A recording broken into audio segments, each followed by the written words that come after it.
Let's get to number 4, and this is where things get spicy and where I could get buried on the internet for this.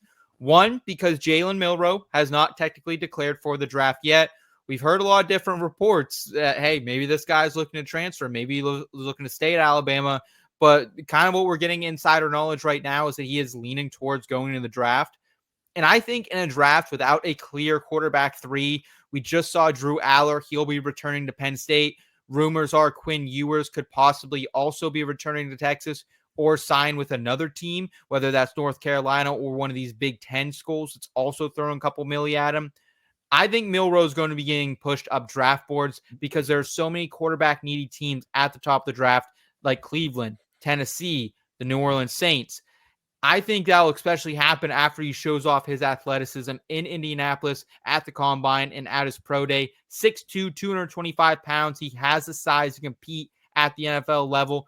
It's been kind of up and down career, honestly, for this Texas native, I feel like, throughout it. His passing did seem to regress some this year, even with freshman sensation Ryan Williams at wide receiver. However, he did scamper to 719 yards, 20 rushing touchdowns. That's 7th in the nation, not just among quarterbacks, but everybody. I think in general, he has proved that he can play against high-level competition. He beat Georgia both this year in heroic fashion and last year to win the SEC championship. But more than anything, boys, this comes down like I want mobile quarterbacks in fantasy. And we know how hard it is to trade for quarterbacks in superflex formats. So I'm going Milroe at 4. I don't think anyone else has him even close to this high in their dynasty rankings, but I'm really foreshadowing the future. How do you feel about it, Eric? Are you going to be on that train burying me? No, we are in lockstep. Actually, I was just chatting with our boy Mags over the Dynasty Hot Seat last week, and I had Jalen Milroe as my 3rd quarterback off the board and 5th player overall. So kind of splitting hairs there. But yeah, I mean, in today's NFL, right, like presuming that he declares he's going to be like about a top 10 pick, if not earlier, right? Shout out JJ McCarthy for being the 11th pick. But basically, in with teams that are quarterback needy and are addressing it to the draft, they're spending a top 12, top 10 pick to get a guy. So he's going to have the requisite draft capital that you need. And that athleticism is choice, right? You know, maybe his runway isn't quite as long as we expect out of the quarterback position in Dynasty, but if you get 4, 5, 6, 7 years out of him where he's producing a lot with his legs, that is more than reasonable return for the draft capital that you spent on him. The athleticism is obviously what jumps out of the page. He's got an ability to deliver a pretty zippy ball, right? Like it comes out of his hand fast. He's kind of got that nice, like firm with an arc trajectory that you're looking for, sort of like an NFL level throw. His game isn't without flaws though, right? On the downside, yeah. His mechanics can be a little sloppy. His footwork isn't the best.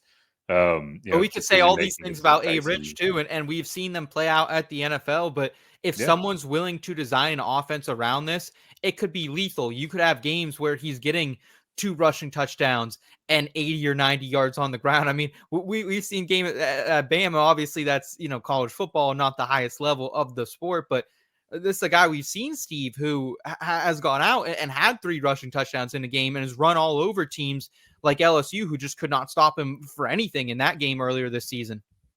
Yeah, I think this is, I'll tell you this. I think 2 through 4 are just a spot too high, and we'll get to that in a minute. But Jalen Milroe, here's my issue with him, right? Is you need a team. He's very Justin Fields to me. This is who his comp is for me. Now, if you have a team that's going to develop him, put time into him, build an offense around him, he'll be great. If not, he'll probably be a year or 2 starter and then a bench player, right? He has a lot of flaws in his game, and I think he has more flaws in his passing game than even Justin Fields had coming into the league.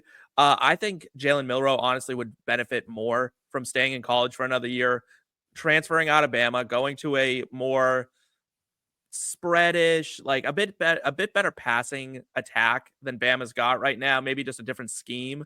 Try to get a fresh start somewhere and just show that you can do better than you did. Because if I'm an NFL team, you said Anthony Richardson and I mentioned Justin Fields. How can you look at either of them, which are pretty good comps for him, and feel like that's what you want to invest in right now?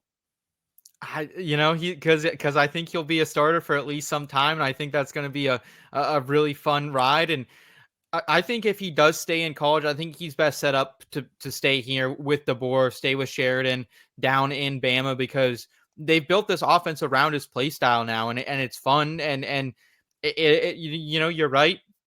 It's not the type where he's going to show off his arm, but he still has Ryan Williams out there that isn't going anywhere, despite all the rumors on the internet. Have a coach fix his passing then. Like Alabama needs to focus on that. Because they're doing him a disservice at this point, where he doesn't look NFL ready at all.